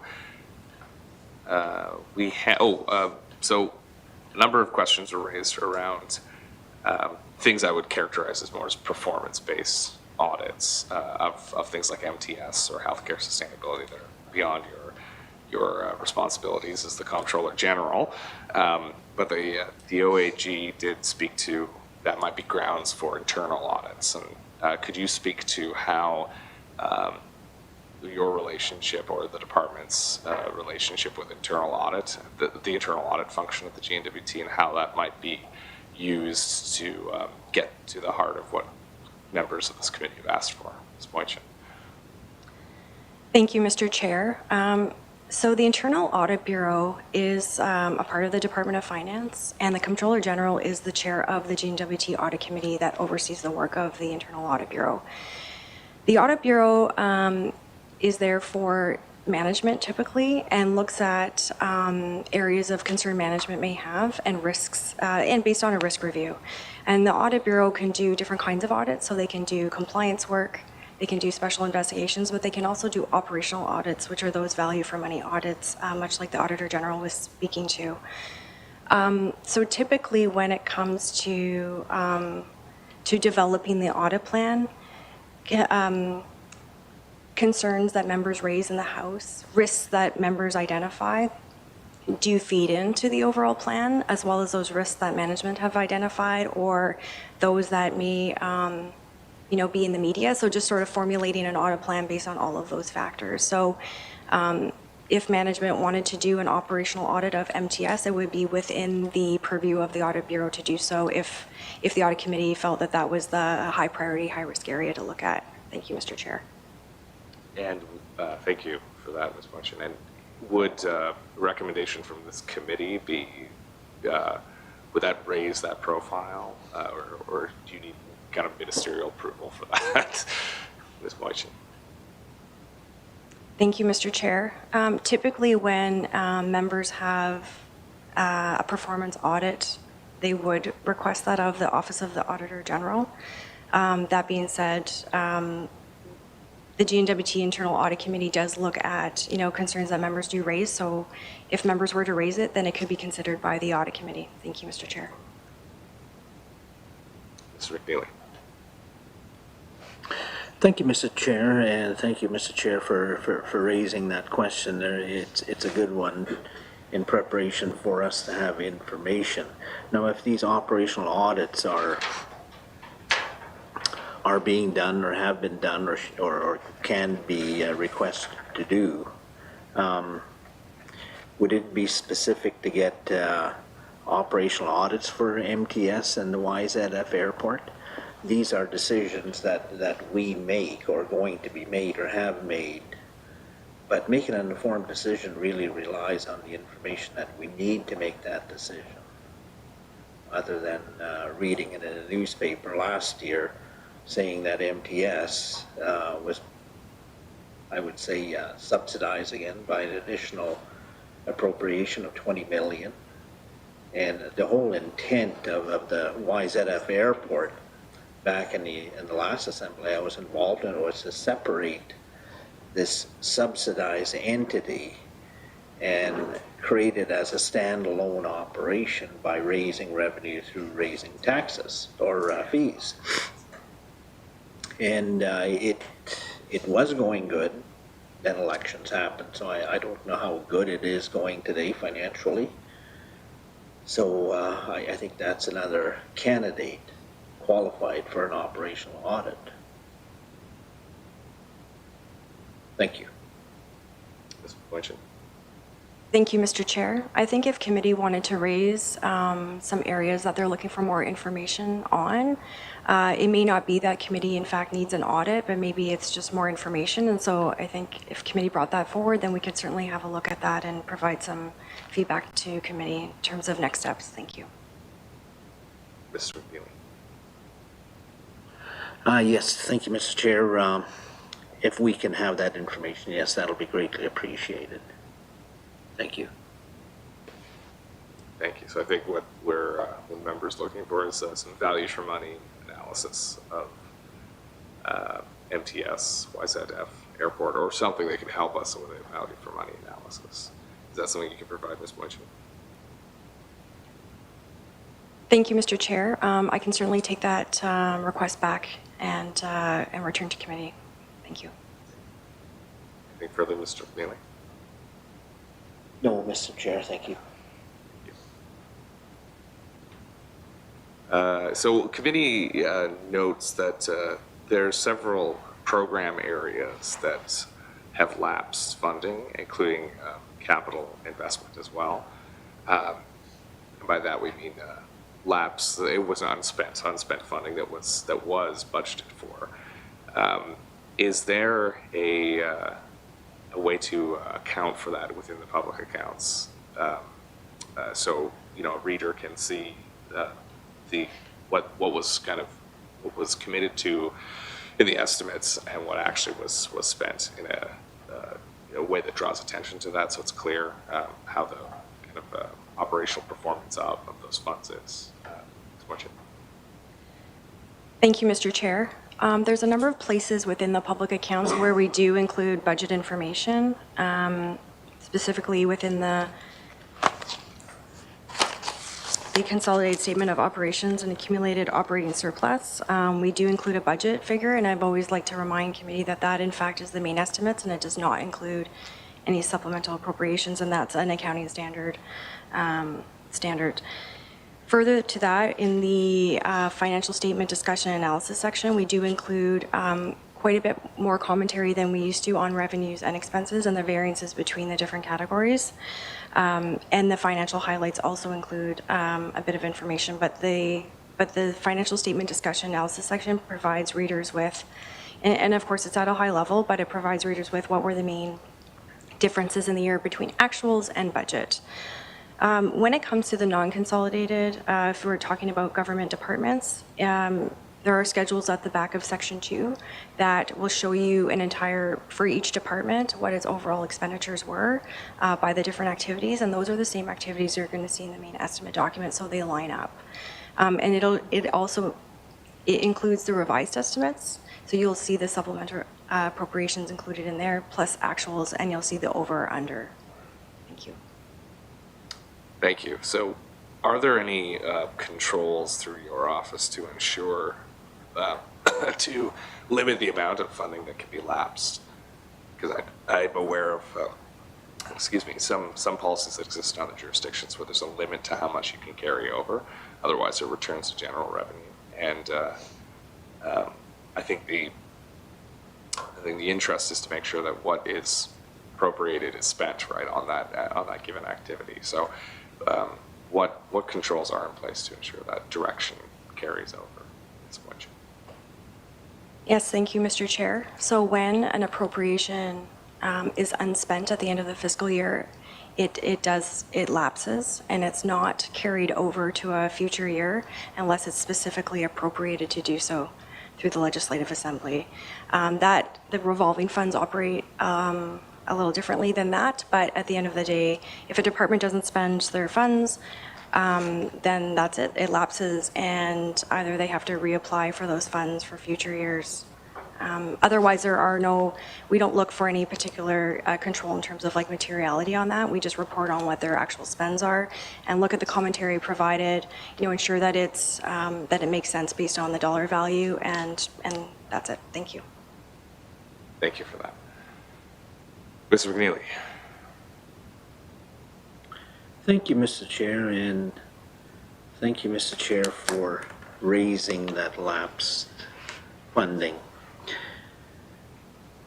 I represent several smaller communities who are facing not only the high cost of living, but the high prices of everything. And a mixture for disaster includes the low economy, limited opportunities. The poverty levels would be unbelievable if people were to spend some time in one of these communities. And when I see unspent money for addictions recovery, I'm just thinking, like, why is it not spent to the value I see where it should be spent? And if you can get back to the committee on if there's any carryover appropriations or mention in the appropriation for the carryover, all the better for capital availability to support addictions. I see a demand and I see the resources here, put the two and two together. So if you can find that information out, that'll be greatly appreciated there. Thank you. Ms. Boychin. Thank you, Mr. Chair. So the work that we do is really just around is the actual results against budget, and then how that information is then used for future spending decisions is sort of outside the role of the Comptroller General. So thank you, Mr. Chair. Thank you, Mr. McNeely. Thank you, Mr. Chair. I was more referring to, because we weren't here last year, I was more referring to if there's an existing bilateral or an appropriation bill to support the funds that are available that we see that wasn't spent. Does that exist? That's the information or the missing gap to support the carryover of the funds we have identified that are surplus. Thank you. Ms. Boychin. Thank you, Mr. Chair. That's certainly something my office can look into and get back to committee. Thank you. Anything further? Last call for questions, committee. Did we lose our deputy chair? Nope. Okay. I can't see you, Minister Quintana, so if you have comments, you can jump in. Okay, no one's jumping in. So I'll give you the last word, Ms. Boychin. Thank you, Mr. Chair. I appreciate the time to come here and speak with committee on your questions, and look forward to providing you with the information you requested today, and in the future, information on you and upcoming accounting standards and the work that my office is doing. And once again, thank you to all of the finance teams again for their support last year and their continued support going forward. Thank you. Thank you, Ms. Boychin. And it's committee's remit to review the public accounts, not to make decisions around them, but we will issue a report and make recommendations as well. And I think there's a number of topics that committee has brought up today that will make it into that report. So we look forward to working with you on those recommendations and in the years to come. Thank you very much. All right, with that, we'll conclude the public portion of our committee meeting. So we'll take a short break and then turn for a debrief, committee members. Thank you.